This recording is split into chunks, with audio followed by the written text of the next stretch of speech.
Free body diagram is a very important tool for force analysis in engineering mechanics. I strongly encourage you to always construct a free body diagram as the very first step of force analysis. A good free body diagram can significantly improve your problem-solving efficiency, and on the other hand, a poor or no free body diagram can often result in confusion, longer problem-solving time, or failure to solve the problem. So, what is a free body diagram? Why is it free? It is a sketch of a system that is isolated from its surroundings, therefore free of contact or constraint. Note that here I use the word system instead of a body or an object. This is because your study object can be a particle, a rigid body, or even a system of multiple bodies. After you isolate your study object from its surroundings, sketch it, then you need to demonstrate the magnitudes and directions of all the external forces acting on it to the best of your knowledge. Let's use this example. Step 1. We need to be clear what is it that we are interested in analyzing, what problem to solve for. In this case, we'd like to analyze the forces acting on the dog. Step 2. We need to isolate the object from its surroundings and sketch it. It is crucially important that you are clear what the chosen system is and make sure to only include that system. In this example, see how we don't include the string, the toy in the background, or the floor, just a puppy. And of course, it is not necessary for us to be so detailed about the sketch. After all, we only want to do a force analysis. So we can simplify our drawing to a block that represents a rigid body, or even a dot to represent a particle, depending on your goal.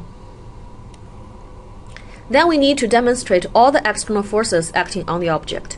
In this case, the external forces include the dog's weight, which is the gravitational force exerted by the earth to the dog, normal force, which is the support force exerted by the floor to the dog, applied force, directly exerted by the string to the dog, but indirectly exerted by probably a person.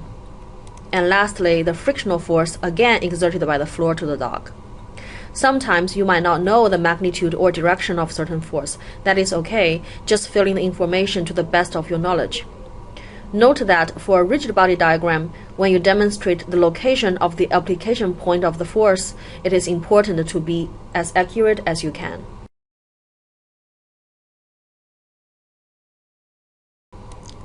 For a further simplified particle free body diagram, all forces simply act on the particle, which, as you recall, is simply represented by a point with mass in space. As a summary, when you sketch a free body diagram, make sure to include the object of interest, all the external forces, and an appropriate coordinate system.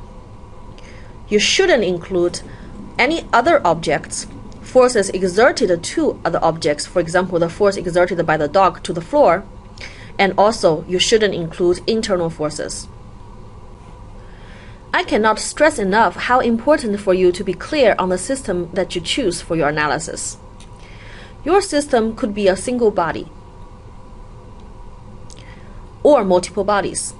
Note that the multiple bodies in the system don't necessarily have physical contacts. Depending on how you define your system, the free body diagrams should be sketched differently. For example, if you only choose this train engine to be your system, then on the free body diagram, you should include the weight, the normal supporting forces, the frictional force, and the force between the engine and the train car. However, if you choose the entire train as your system, then you not only need to add the forces acting on the new parts, which are the new weights and the new normal forces, but more importantly, you need to now exclude the force T, since now force T is considered as an internal force within the system, therefore should not appear on the free body diagram.